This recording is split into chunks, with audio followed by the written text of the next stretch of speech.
So, it's another typically beautiful day out here in northern Limpopo province, South Africa, and I'm moving through the bush on my research project with a livestock guardian dog, Mia, 5-year-old Anatolian Shepherd, and a flock of sheep.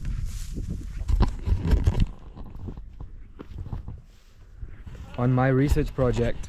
So, this video is a rundown recap of my 3 months here in South Africa and what I've been looking at and the research and why it's important. So, I've been out in the bush with Mia and the sheep and looking at flock proximity of Mia, the livestock guardian dog, and the factors that influence that, whether time of day or factors as a consequence of time of day, like temperature. Midday gets hot, the sheep want to move less, Mia looks for shade and she looks to lay down, which obviously influences how far she's going to be from the sheep when they keep moving, looking for browse. And this is important because it's a good indicator of how efficient she is at the job of livestock protector. Obviously, the more time she spends laying down in the shade, sleeping, away from the sheep, the less efficient she's going to be at the job of keeping an eye out for predators. And on this 16 square kilometre farm, we have a suite of predators.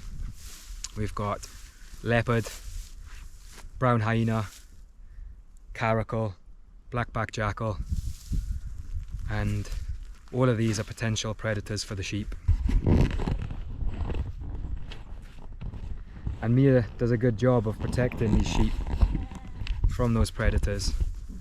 And for thousands of years, this breed of dog, Anatolian Shepherd, has been used in the Middle East, Turkey, as just that, livestock protectors.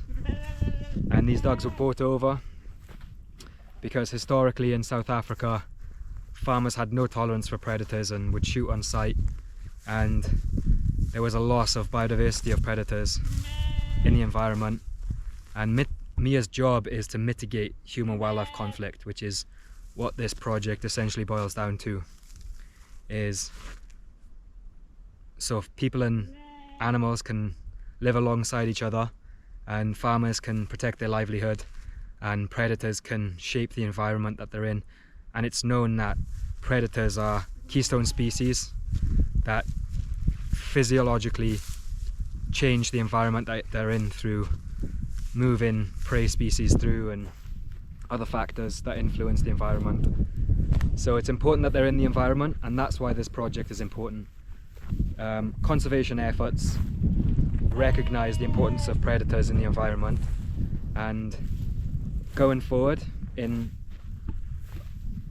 ecosystems where predators have been lost for the environment, like in the UK, like in Europe, and reintroduction efforts, finding solutions to a changed landscape where humans have been in the environment and changed it for centuries. And people are always going to be there, humans are in the environment now, and how we can live alongside predators and coexist peacefully. And Mia's job is just that. She's a solution. And obviously with a solution you want it to be the most efficient possible. And that's what I'm looking at here, is how the factors in the environment influence how efficient she could be at her job. And what we've seen is that time is significant, but other factors that as a consequence of time are more probably the driving forces for her behaviour to the sheep, such as temperature, such as behaviour of the sheep, and such as behaviour of the shepherd. At midday the sheep want to rest, and so Mia is able to continue the behaviours she wants to do, which is rest, and also she's very active at night, and so during the day she wants to rest in shade, and during the hottest part of the day so do the sheep.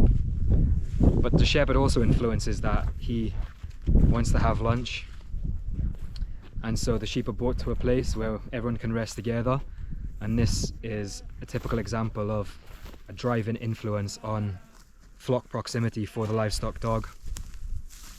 I